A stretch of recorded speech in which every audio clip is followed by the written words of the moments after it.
ನಮಸ್ಕಾರ. ದಲಿತರ ನೋವಿನ ಕತೆಗೆ ಸ್ವಾಗತ. ಎಷ್ಟು ವರ್ಷವಾದರೂ ದಲಿತರಿಗೆ ತಪ್ಪದ ಸ್ಮಶಾನ ಜಾಗ ವಿವಾದ. ಇಲ್ಲಿ ನೋಡಿ ಮತ್ತೊಂದು ಶಿಡ್ಲಘಟ್ಟ ತಾಲೂಕಿನ ತುಮ್ಮನಹಳ್ಳಿ ಗ್ರಾಮದ ದಲಿತರ ರುದ್ರಭೂಮಿಗೆ ಶವವನ್ನು ಸಾಗಿಸಲು ತೊಂದರೆಯಾಗುತ್ತಿದೆ ಎಂದು ಮಾದಿಗ ದಂಡೋರ ಚಿಕ್ಕಬಳ್ಳಾಪುರ ಜಿಲ್ಲೆಯ ಉಪಾಧ್ಯಕ್ಷ ನರಸಿಂಹಪ್ಪನವರು ಬೇಸರ ವ್ಯಕ್ತಪಡಿಸಿದ್ದಾರೆ.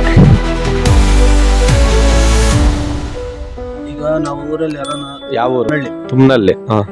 ಯಾವ್ದಾದ್ರು ಸಾವಾದ್ರೆ ಊರು ಬಾಗ್ಲಲ್ಲಿ ಎತ್ಕೊಂಡು ಹೋಗ್ಬೇಕು. ತಿರುಗಿ ಊರು ಸುಟ್ಟಾಕ ಊರ ಒಳಗಡೆನೆ ಎತ್ಕೊಂಡ್ ಬರ್ಬೇಕು. ಇಲ್ಲ ಮಧ್ಯಾಹ್ನಕ್ಕೆ ರುದ್ರಭೂಮಿ ಬರಕ್ಕೆ ದಾರಿನೇ ಇಲ್ಲ. ದಾರಿ ಇಲ್ಲ. ಅದು ಪಾಪ ಬೆಳಗ್ಗೆ ತೋಟದಲ್ಲಿ ಎತ್ಕೊಂಡ್ ಬರಕ್ಕಾಗಲ್ಲ, ಬೈಕೊಂತಾರೆ.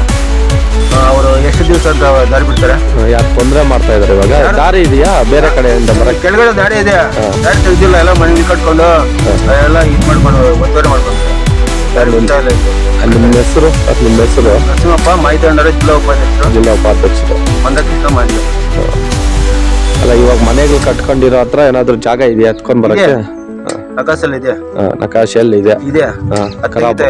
ಖರಾಬಾ? ಎಲ್ಲ ಒತ್ತುವರಿ ಮಾಡ್ಕೊಂಡಿದ್ದಾರೆ. ಇವಾಗ ನೀವು ಏನ್ ಮಾಡ್ಬೇಕು ಅನ್ಕೊಂಡಿದ್ದೀರಾ ಮುಂದಿನ ದಿನಗಳಲ್ಲಿ? ಇದು ತಹಶೀಲ್ದಾರ್ ಗಮನಕ್ಕೆ ಕೊಡ್ತೀರಿ, ಡಿ ಸಿ ಸಾಹೇಬ್ರ ಗಮನಕ್ಕೆ ಕೊಡ್ತೀರಿ. ಇಲ್ಲ ಅವ್ರೇನು ಸಮಸ್ಯೆ ಕ್ಲಿಯರ್ ಮಾಡಿಲ್ಲ ಅಂದ್ರೆ ನಾವು ಮಾಹಿತಿ ದಂಡರಿಂದ ಉಗ್ರ ಹೋರಾಟವನ್ನು ಮಾಡ್ಬೇಕಾಗುತ್ತೆ.